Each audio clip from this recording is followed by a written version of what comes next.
In so many ways, one thing which you have maybe have not understood and needs to be understood is that when you created the wind flow, this is a magnetic field. Go back to the understanding of your generator.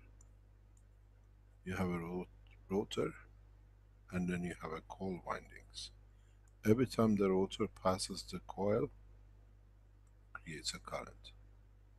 Because it's a space cuts into the space of the fields of the magnet. That's all it is, and it converts it into energy. When you rotate the magnet inside a coil, that's all you're doing. You're converting the gravitational magnetic field which is within the magnet, which is going, and by the coils or by copper, you cut into it. So you convert the fields into electric current, into energy.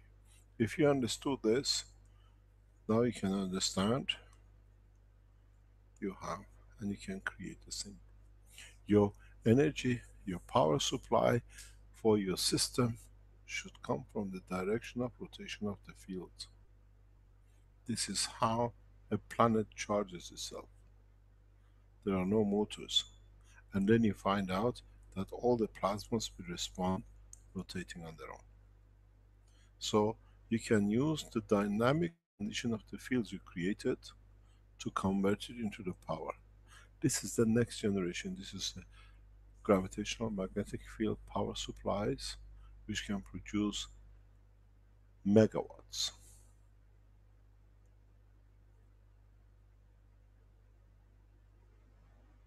So in so many ways, the generator you're looking for is sits within the parameters of the space reactor that the spaceship you create.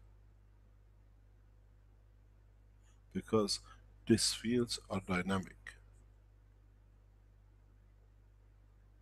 This is why they feel heat when they come close. Because these plates put in does the job in reverse. The field is continuously cutting on the edge of the copper, so it creates a heat.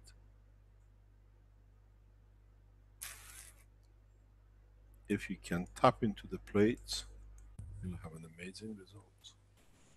These are the plasma generators. This is the end of oil industry.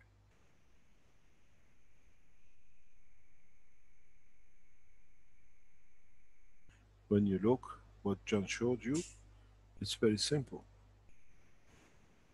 He showed you the cores, the plates, and this morning we showed you, they say there is a heat.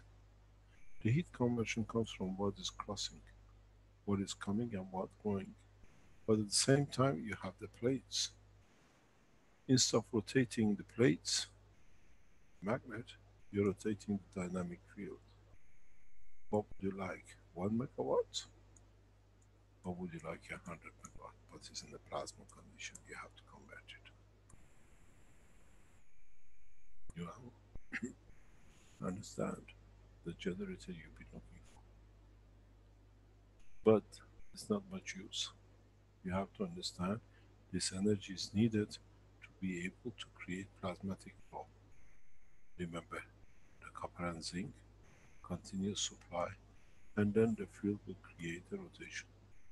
This is how most of the planets in the universe rotate, even the star rotates.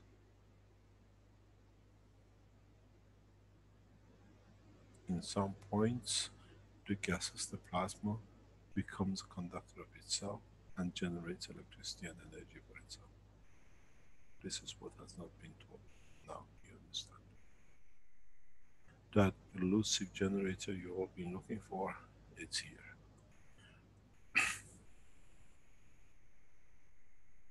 Tap into it. John has shown you how to make the wind, the toroid. Now you need to cut into it in the right way. You have the dynamic fields. You've seen the generators of man by rotation of a magnet. Repeat it in reverse.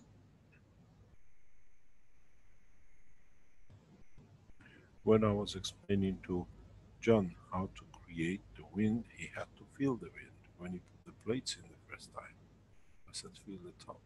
Do you feel a wind? So that confirms the fields are there. I remember he writes to me, we want to put some sand to see how the wind flows, which direction.